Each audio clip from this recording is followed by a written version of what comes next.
ಚನ್ನಪಟ್ಟಣದ ದಶವಾರ ಗ್ರಾಮಕ್ಕೆ ಈಗಾಗಲೇ ಸರೋಜಾದೇವಿಯವರ ಪಾರ್ಥಿವ ಶರೀರ ತಲುಪಿದೆ. ಈಗ ಮುಂದಿನ ಅಂತ್ಯಕ್ರಿಯೆಗೆ ಯಾವ ರೀತಿಯ ತಯಾರಿಗಳು ಬೇಕೋ ಅದೆಲ್ಲವೂ ಕೂಡ ಸಜ್ಜಾಗಿದೆ.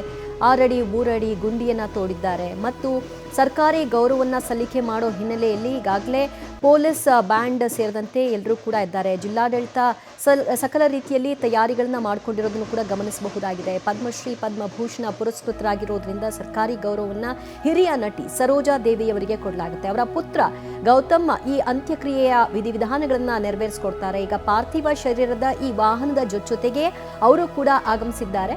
ಈಗ ಎಲ್ಲ ಪ್ರಕ್ರಿಯೆಗಳಲ್ಲಿ ಅವರು ತಮ್ಮನ್ನು ತಾವು ತೊಡಗಿಸ್ಕೊಳ್ತಾರೆ. ಸರೋಜಾದೇವಿಯವರನ್ನ ಬಹಳಷ್ಟು ಮಂದಿ ಇವತ್ತು ಕಡೆಯದಾಗಿ ಕಣ್ತುಂಬಿಕೊಳ್ತಾ ಇದ್ದಾರೆ.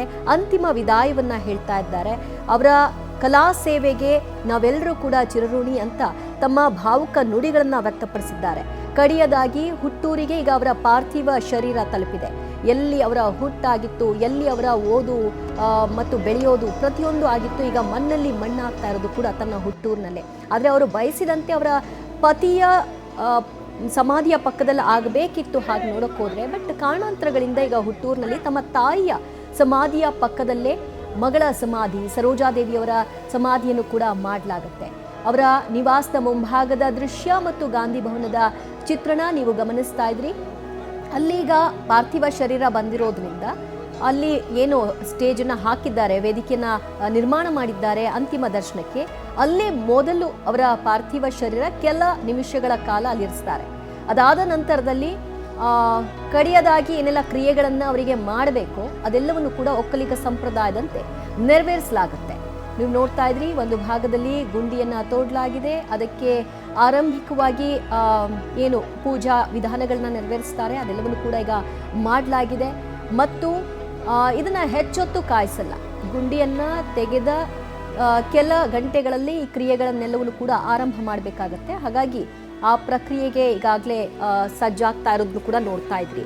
ಇಲ್ಲಿ ಬೆಂಗಳೂರಿನಿಂದ ತಲುಪೋದು ಸ್ವಲ್ಪ ವಿಳಂಬ ಆಗಿದ್ರಿಂದ ಈ ಮಧ್ಯಾಹ್ನದವರೆಗೂ ವೇಟ್ ಮಾಡಬೇಕಾಗಿತ್ತು. ಹಾಗೆ ನೋಡೋಕೆ ಹೋದ್ರೆ ಮಧ್ಯಾಹ್ನದ ಒಳಗಾಗಿ ಎಲ್ಲವೂ ಕೂಡ ಮುಗಿದು ಹೋಗ್ತಾ ಇತ್ತು. ಈಗ ಅವರ ಪಾರ್ಥಿವ ಶರೀರವನ್ನ ವಾಹನದಿಂದ ಹೊರಕ್ಕೆ ಇಳಿಸ್ತಾ ಇರುವಂತಹ ದೃಶ್ಯವನ್ನು ಕೂಡ ಗಮನಿಸ್ತಾ ಇದ್ದೀರಿ. ಸರೋಜಾದೇವಿಯವರ ಮೃತದೇಹ ಈಗ ಅವರ ಹುಟ್ಟೂರಿಗೆ ತಲುಪಿದೆ.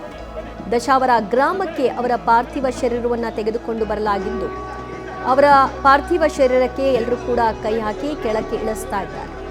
ನಗುಮುಖದ ತಾರೆ ಸರೋಜಾದೇವಿಯವರು ಭಾರತ ಲೋಕಕ್ಕೆ ಪಯಣವನ್ನು ಬೆಳೆಸಿದ್ದಾರೆ. ಈ ಹಿನ್ನೆಲೆಯಲ್ಲಿ ಅವರ ಹುಟ್ಟೂರಿಗೆ ಅವರ ಪಾರ್ಥಿವ ಶರೀರವನ್ನು ತೆಗೆದುಕೊಂಡು ಬರಲಾಗಿದ್ದು, ಇಡೀ ಗ್ರಾಮದ ಜನತೆ ಮೌನಕ್ಕೆ ಜಾರಿದ್ದಾರೆ.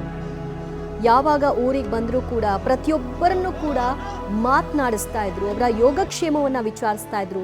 ಇನ್ನು ಅವೆಲ್ಲವೂ ಕೂಡ ನೆನಪು ಮಾತ್ರ ಅಂತ ದುಃಖಿತರಾಗಿದ್ದಾರೆ. ಅವರ ನಿವಾಸದ ಮುಂಭಾಗ ಪಾರ್ಥಿವ ಶರೀರವನ್ನು ತೆಗೆದುಕೊಂಡು ಬರಲಾಗಿರುವಂಥದ್ದು ದೃಶ್ಯವನ್ನು ಗಮನಿಸ್ತಾ ಇದ್ರಿ. ಕುಟುಂಬದ ಸದಸ್ಯರು, ಬಂಧು ಬಳಗ, ಆತ್ಮೀಯರು ಪ್ರತಿಯೊಬ್ಬರೂ ಕೂಡ ಈಗ ಅವರ ನಿವಾಸದ ಮುಂಭಾಗ ಇದ್ದಾರೆ.